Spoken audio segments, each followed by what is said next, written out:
ओम शांति। 9 अप्रैल 1986 की अव्यक्त वाणी में अव्यक्त बाप दादा ने बताया है सच्चे सेवाधारी की निशानी। सच्चे सेवाधारी की निशानी। ज्ञान सूर्य तथा ज्ञान चंद्रमा बाप दादा बोले, आज ज्ञान सूर्य ज्ञान चंद्रमा अपने धरती के सितारा मंडल में सभी सितारों को देख रहे हैं। सितारे सभी चमकते हुए अपनी चमक व रोशनी दे रहे हैं। भिन्न भिन्न सितारे हैं। कोई विशेष ज्ञान सितारे हैं, कोई सहज योगी सितारे हैं, कोई गुणदान मूर्त सितारे हैं, कोई निरंतर सेवाधारी सितारे हैं, कोई सदा संपन्न सितारे हैं। सबसे श्रेष्ठ है हर सेकंड सफलता के सितारे। बाबा कहते हैं कोई सदा संपन्न सितारे हैं, सबसे श्रेष्ठ है हर सेकंड सफलता के सितारे। साथ साथ कोई कोई सिर्फ उम्मीदों के सितारे भी हैं। कहाँ उम्मीदों के सितारे और कहाँ सफलता के सितारे, दोनों में महान अंतर है। लेकिन है दोनों सितारे और हर एक भिन्न भिन्न सितारों का विश्व की आत्माओं पर, प्रकृति पर अपना अपना प्रभाव पड़ रहा है। सफलता के सितारे चारों ओर अपना उमंग उत्साह का प्रभाव डाल रहे हैं। उम्मीदों के सितारे स्वयं भी कभी मोहब्बत कभी मेहनत दोनों प्रभाव में रहने के कारण दूसरों में कभी कभी मोहब्बत कभी मेहनत का प्रभाव डालते आगे बढ़ने की उम्मीद रख बढ़ते जा रहे हैं। तो हर एक अपने आप से पूछो कि मैं कौन सा सितारा हूँ। सभी में ज्ञान, योग, गुणों की धारणा और सेवा भाव है। सेवा भाव भी है, लेकिन सब होते हुए भी किसमें ज्ञान की चमक है तो किसमें विशेष याद की, योग की है, और कोई कोई अपने गुणमूर्त की चमक से विशेष आकर्षित कर रहा है। चारों ही धारणा होते हुए भी परसेंटेज में अंतर है, इसलिए भिन्न भिन्न सितारे चमकते हुए दिखाई दे रहे हैं।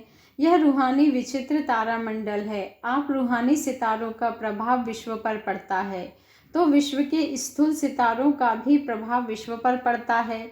जितना शक्तिशाली आप स्वयं सितारे बनते हो उतना विश्व की आत्माओं पर प्रभाव पड़ रहा है और आगे पड़ता ही रहेगा। जैसे जितना घोर अंधियारा होता है तो सितारों की रिमझिम ज़्यादा स्पष्ट दिखाई देती है, ऐसे अप्राप्ति का अंधकार बढ़ता जा रहा है और जितना बढ़ता जा रहा है बढ़ता जाएगा उतना ही आप रूहानी सितारों का विशेष प्रभाव अनुभव करते जाएंगे। सभी को धरती के चमकते हुए सितारे ज्योति बिंदु के रूप में, प्रकाश में काया फरिश्ते के रूप में दिखाई देंगे। जैसे अभी आकाश के सितारों के पीछे वह अपना समय, एनर्जी और धन लगा रहे हैं, ऐसे रूहानी सितारों को देख आकर आश्चर्यबत होते रहेंगे। जैसे अभी आकाश में सितारों को देखते हैं, ऐसे इस धरती के मंडल में चारों ओर फरिश्तों की झलक और ज्योतिर्मय सितारों की झलक देखेंगे। अनुभव करेंगे यह कौन है, कहाँ से इस धरती पर अपना चमत्कार दिखाने आए हैं। जैसे स्थापना के आदि में अनुभव किया है कि चारों ओर ब्रह्मा और कृष्ण के साक्षात्कार की लहर फैलती गई। यह कौन है, यह क्या दिखाई देता है, यह समझने के लिए बहुतों का अटेंशन गया। ऐसे अब अंत में चारों ओर यह दोनों रूप, ज्योति और फरिश्ता, उसमें बाप दादा और बच्चे सबकी झलक दिखाई देगी और सभी का एक से अनेकों का इसी तरफ स्वतः ही अटेंशन जाएगा। अभी यह दिव्य दृश्य आप सबके संपन्न बनने तक रहा हुआ है। फरिश्तेपन की स्थिति सहज और स्वतः अनुभव करे, तब वह साक्षात फरिश्ते साक्षात्कार में दिखाई देंगे। यह वर्ष फरिश्तेपन की स्थिति के लिए विशेष दिया हुआ है। कई बच्चे समझते हैं कि क्या सिर्फ याद का अभ्यास करेंगे व सेवा भी करेंगे, वह सेवा से मुक्त हो तपस्या में ही रहेंगे। बाप दादा सेवा का यथार्थ अर्थ सुना रहे हैं। सेवा भाव अर्थात सदा हर आत्मा के प्रति शुभ भावना, श्रेष्ठ कामना का भाव। बाबा ने कहा सेवा भाव अर्थात सदा हर आत्मा के प्रति शुभ भावना, श्रेष्ठ कामना का भाव। सेवा भाव अर्थात हर आत्मा की भावना प्रमाण फल देना, भावना हद की नहीं लेकिन श्रेष्ठ भावना। आप सेवाधारियों प्रति अगर कोई रूहानी स्नेह की भावना रखते, शक्तियों के सहयोग की भावना रखते, खुशी की भावना रखते, शक्तियों के प्राप्ति की भावना रखते, उमंग उत्साह की भावना रखते, ऐसे भिन्न भिन्न भावना का फल अर्थात सहयोग द्वारा अनुभूति कराना, तो सेवा भाव इसको कहा जाता है। सिर्फ स्पीच करके आ गए या ग्रुप समझा कर आ गए, कोर्स पूरा करा कर आ गए व सेंटर खोल कर आ गए, इसको सेवा भाव नहीं कहा जाता। सेवा अर्थात किसी भी आत्मा को प्राप्ति का मेवा अनुभव कराना। ऐसी सेवा में तपस्या सदा साथ है। तपस्या का अर्थ सुनाया, दृढ़ संकल्प से कोई भी कार्य करना। जहाँ यथार्थ सेवा भाव है वहाँ तपस्या का भाव अलग नहीं।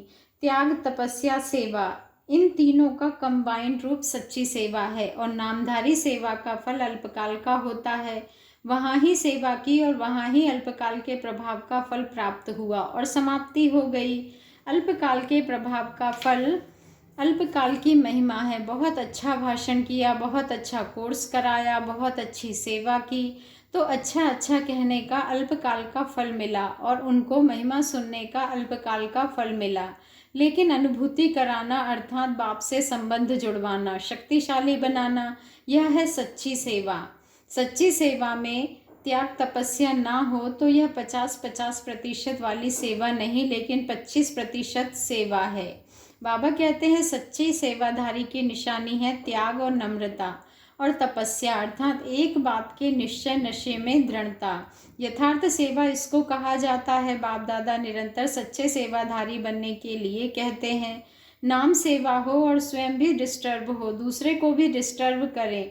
इस सेवा से मुक्त होने के लिए बाप दादा कह रहे हैं ऐसी सेवा ना करना अच्छा है, क्योंकि सेवा का विशेष गुण संतुष्टता है। जहाँ संतुष्टता नहीं, चाहे स्वयं से चाहे संपर्क वालों से, वह सेवा न स्वयं को फल की प्राप्ति कराएगी न दूसरों को। इससे स्वयं अपने को पहले संतुष्ट मणि बनाए फिर सेवा में आवे, वह अच्छा है। नहीं तो सूक्ष्म बोझ जरूर है, वह अनेक प्रकार का बोझ उड़ती कला में विघ्न रूप बन जाता है। बोझ चढ़ाना नहीं है, बोझ उतारना है।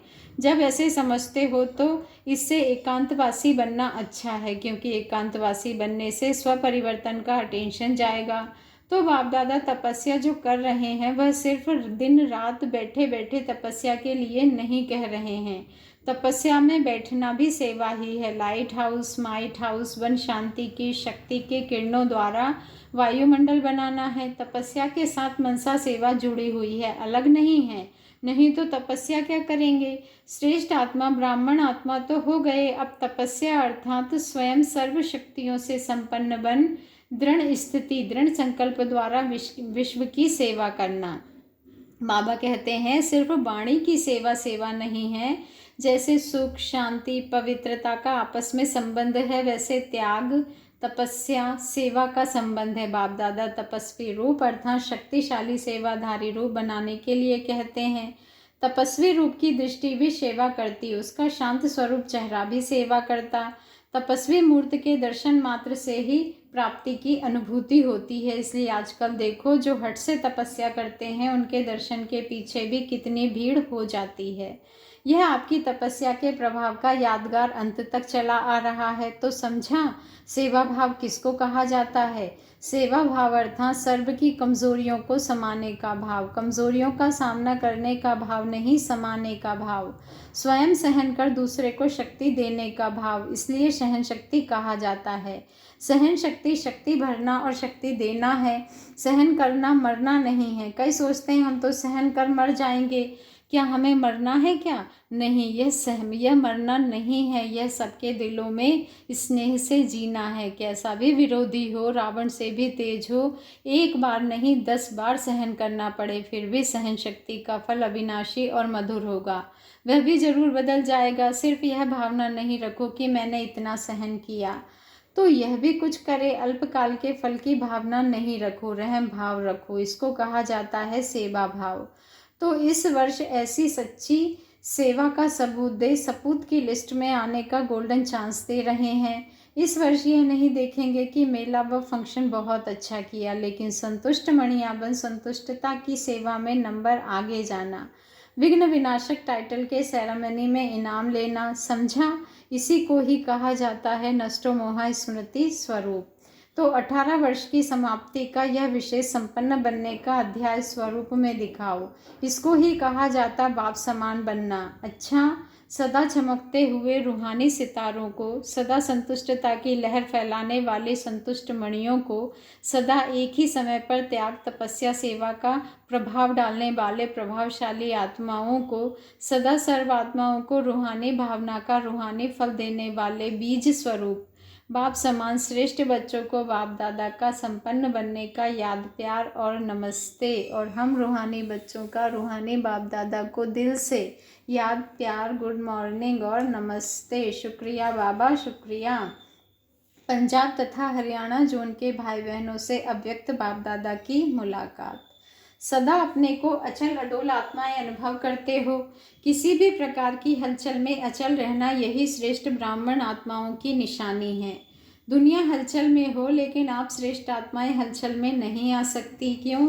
ड्रामा की हर सीन को जानते हो, नॉलेजफुल हो। जो नॉलेजफुल होते हैं वह पावरफुल भी होते हैं। तो नॉलेजफुल आत्माएं, पावरफुल आत्माएं सदा स्वतः ही अचल रहती हैं। तो कभी वायुमंडल से घबराते तो नहीं हो, निर्भय हो, शक्तियाँ निर्भय हो, या थोड़ा थोड़ा डर लगता है? क्योंकि यह तो पहले से ही स्थापना के समय से ही जानते हो कि भारत में सिविल वार होनी ही है। यह शुरू के चित्रों में ही आपका दिखाया हुआ है। तो जो दिखाया है वह होना तो है ना।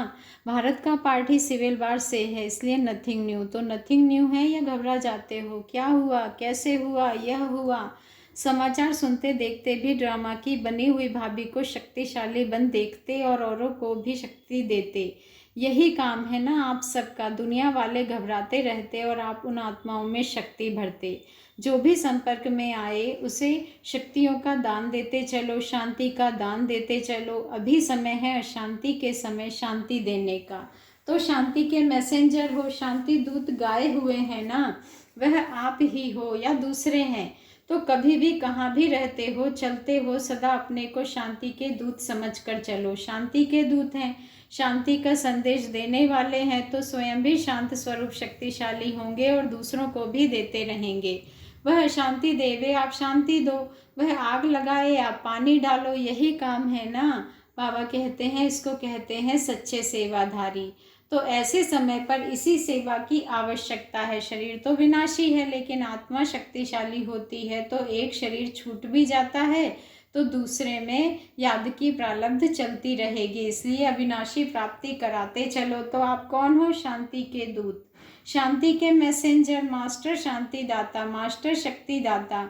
यह स्मृति सदा रहती है ना। सदा अपने को इसी स्मृति से आगे बढ़ाते चलो, औरों को भी आगे बढ़ाओ। यही सेवा है। गवर्नमेंट के कोई भी नियम होते हैं तो उनको पालन करना ही पड़ता है, लेकिन जब थोड़ा भी समय मिलता है तो मनसा से, वाणी से सेवा जरूर करते रहो। अभी मनसा सेवा की तो बहुत आवश्यकता है, लेकिन जब स्वयं में शक्ति भरी हुई होगी तब दूसरों को दे सकेंगे। तो सदा शांति दाता के बच्चे शांति दाता बनो। दाता भी हो तो विधाता भी हो। चलते फिरते याद रहे, मैं मास्टर शांति दाता, मास्टर शक्ति दाता हूँ। इसी स्मृति से अनेक आत्माओं को वाइब्रेशन देते रहो। तब वह महसूस करेंगे कि इनके संपर्क में आने से शांति की अनुभूति हो रही है। तो यही वरदान याद रखना कि बाप समान मास्टर शांति दाता, शक्ति दाता बनना है। सभी बहादुर होना। हलचल में भी व्यर्थ संकल्प नहीं चले, क्योंकि व्यर्थ संकल्प समर्थ बनने नहीं देगा। क्या होगा? यह तो नहीं होगा, यह व्यर्थ है। जो होगा उसको शक्तिशाली होकर देखो और दूसरों को शक्ति दो। यह भी साइड सीन्स आती हैं, यह भी एक बाय प्लॉट चल रहा है।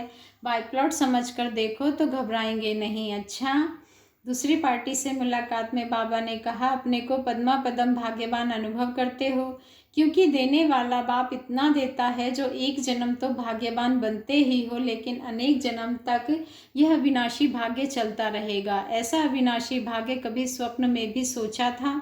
असंभव लगता था ना, लेकिन आज संभव हो गया। तो ऐसी श्रेष्ठ आत्माएं हैं, यह खुशी रहती है। कभी किसी भी परिस्थिति में खुशी गायब तो नहीं होती, क्योंकि बाप द्वारा खुशी का खजाना रोज मिलता रहता है। तो जो चीज़ रोज मिलती है वह बढ़ेगी ना। कभी भी खुशी कम हो नहीं सकती, क्योंकि खुशियों के सागर द्वारा मिलता ही रहता है, अखूट है। कभी भी किसी बात के फिक्र में रहने वाले नहीं। प्रॉपर्टी का क्या होगा, परिवार का क्या होगा, यह भी फिक्र नहीं, बेफिक्र। पुरानी दुनिया का क्या होगा, परिवर्तन ही होगा ना। पुरानी दुनिया में कितना भी श्रेष्ठ हो, लेकिन सब पुराना ही है, इसलिए बेफिक्र बन गए। पता नहीं आज है कल रहेंगे नहीं रहेंगे, आज भी फिक्र नहीं, जो होगा अच्छा होगा। ब्राह्मणों के लिए सब अच्छा है, बुरा कुछ नहीं। आप तो पहले ही बादशाह हो, अभी भी बादशाह, भविष्य में भी बादशाह। जब सदा के बादशाह बन गए तो बेफिक्र हो गए। ऐसी बादशाही तो कोई छीन नहीं सकता, कोई बंदूक से बादशाही उड़ा नहीं सकता। यही सदा याद रहे और औरों को भी देते जाओ, औरों को भी बेफिक्र बादशाह बनाओ। अच्छा, तीसरी पार्टी से मुलाकात में बाबा ने कहा, सदा अपने को बाप की याद की छत्र छाया में रहने वाली श्रेष्ठ आत्माएं अनुभव करते हो। वह याद की छत्र छाया सर्व विघ्नों से सेव कर देती है। किसी भी प्रकार का विघ्न छत्र छाया में रहने वाले के पास आ नहीं सकता। छत्र छाया में रहने वाले निश्चित विजयी है ही, तो ऐसे बने हो। छत्र छाया से अगर संकल्प रूपी पांव भी निकाला तो माया वार कर लेगी। किसी भी प्रकार की परिस्थिति आवे, छत्र छाया में रहने वाले के लिए मुश्किल से मुश्किल बात भी सहज हो जाएगी। पहाड़ समान बातें रुई के समान अनुभव होंगी। ऐसी छत्र छाया की कमाल है। जब ऐसी छत्र छाया मिले तो क्या करना चाहिए? चाहे अल्पकाल की कोई भी आकर्षण हो, लेकिन बाहर निकला तो गया, इसलिए अल्पकाल की आकर्षण को भी जान गए हो। इस आकर्षण से सदा दूर रहना। हद की प्राप्ति तो इस एक जन्म में समाप्त हो जाएगी, बेहद की प्राप्ति सदा साथ रहेगी। तो बेहद की प्राप्ति करने वाले अर्थात छत्र छाया में रहने वाले विशेष आत्माएं हैं, साधारण नहीं। यह स्मृति सदा के लिए शक्तिशाली बना देगी। जो सिकीलधे लाडले होते हैं वह सदा छत्र छाया के अंदर रहते हैं। याद ही छत्र छाया है। इस छत्र छाया से संकल्प रूपी पांव भी बाहर निकाला तो माया आ जाएगी। यह छत्र छाया माया को सामने नहीं आने देगी। माया की ताकत नहीं है छत्र छाया में आने की। वह सदा माया पर विजयी बन जाते हैं। बच्चा बनना अर्थात छत्र छाया में रहना, यह भी बाप का प्यार है जो सदा बच्चों को छत्र छाया में रखते हैं। तो यही विशेष वरदान याद रखना कि लाडले बन गए, छत्र छाया मिल गई। यह वरदान सदा आगे बढ़ाता रहेगा। विदाई के समय अमृत वेले। बाबा ने कहा, यह संगम युग अमृत वेला है। पूरा ही संगम युग अमृत वेला होने के कारण इस समय की सदा के लिए महानता गाई जाती है। तो पूरा ही संगम युग अर्थात अमृत वेला अर्थात डायमंड मॉर्निंग सदा बाप बच्चों के साथ है और बच्चे बाप के साथ है, इसलिए बेहद की डायमंड मॉर्निंग बाप दादा सदा करते ही रहते हैं। लेकिन व्यक्त स्वरूप में व्यक्त देश के हिसाब से आज भी सभी बच्चों को सदा साथ रहने की गुड मॉर्निंग कहो, गोल्डन मॉर्निंग कहो, डायमंड मॉर्निंग कहो, जो भी कहो वह बाप दादा सभी बच्चों को दे रहे हैं। स्वयं भी डायमंड हो और मॉर्निंग भी डायमंड है और भी डायमंड बनाने की है, इसलिए सदा साथ रहने की गुड मॉर्निंग। अच्छा, ओम शांति। शुक्रिया बाबा, शुक्रिया।